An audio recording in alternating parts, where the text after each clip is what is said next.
Same ஃபீல்ட்ல இருக்க ஒருத்தர நம்ம சூஸ் பண்றோம். இந்த ஃபீல்டுங்கிறப்போ நெறைய பேர் வந்து கம்பெனி அந்த அளவுக்கு செட் ஆகாம கொஞ்சம் நெறைய புரியுது. கப்புல்ஸ் பிரிஞ்சும் இருக்காங்க, ம். சேர்ந்தும் இருக்காங்க. ம். ஸோ நம்ம எடுக்கிற டிசிஷன் கரெக்ட்டா, இந்த லவ் கரெக்ட்டான்னு அந்த மாரி முடிவெடுத்து நான் ஒரு டிராவல் பண்றதுக்கே எனக்கு வந்து கொஞ்சம் டைம் ம், ஆயிருச்சு. ம், ம். ஸோ அதனால தான் ஏன்னா நான் அந்த ஷார்ட் டைம்ல டிசிஷன் எடுத்து மேரேஜ் பண்ணது கூட, எங்க 2 பேர் மைண்ட் சீக்கிரம் மாறிரும் எங்களுக்கே ஒரு டவுட். மாறிரும் பயம் மீன்ஸ் வந்துச்சு. அந்த மாரி பயம் இல்லடா. நாங்க வந்து கொஞ்சம் ஸ்விட்ச் ஓவர் ஆயிட்டே இருப்போம். சரி அடுத்த ஒரு ஷூட் வந்து ஷூட்ல அந்த பிஸில புரியுது. போக ம், ஆரம்பிச்சுருவாரு. ம், இதுக்கு ஒரு ம். டைம் குடுக்குற மாரி அவர் சிச்சுவேஷன் இல்லாம ம், இருந்தது. ம், ம். சரி ஓகே ஃபைன் யாரும் வேண்டாம். நம்மள பிளெஸ்ஸிங் பண்ண ஒரு 4 பேர் இருந்தா போதும்ன்னு சொல்லிட்டு, ம். ஒரு ஷார்ட் டைம்ல நாங்க டக்குனு ஒரு மேரேஜ் ஃபிக்ஸ் பண்ணது தான். எஸ்.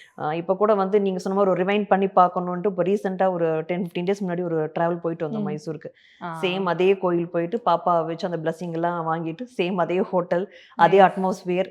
ஏன்னா நைஸ். நாங்க ஒரு ப்ராமிஸ் பண்ணியிருக்கோம். டூ இனிமேல் relive. Ah. Yearly once at least once or twice எவ்வளோ வேணாலும் சரி, ம். கண்டிப்பா அடிக்கடி அந்த இடத்துக்கு போய் நம்மளோட ஏன்னா அந்த ஒரு சிச்சுவேஷன் மறக்கவே கூடாது. புரியுது. அப்பதான் அந்த ஃபீல் கொஞ்சம் ம். அதிகமாகுங்கிறதுக்காக, அந்த இடத்துக்கு நம்ம போய் அதே ஹோட்டல்ல ஸ்டே பண்ணணும். ம். அதே ஹோட்டல்ல ஒரு பிரேயர் பண்ணணுன்ட்டு ஒரு ஒரு டிசிஷன் எடுத்து கூட்டு போயிட்டு வந்தோம் பாப்பாவ.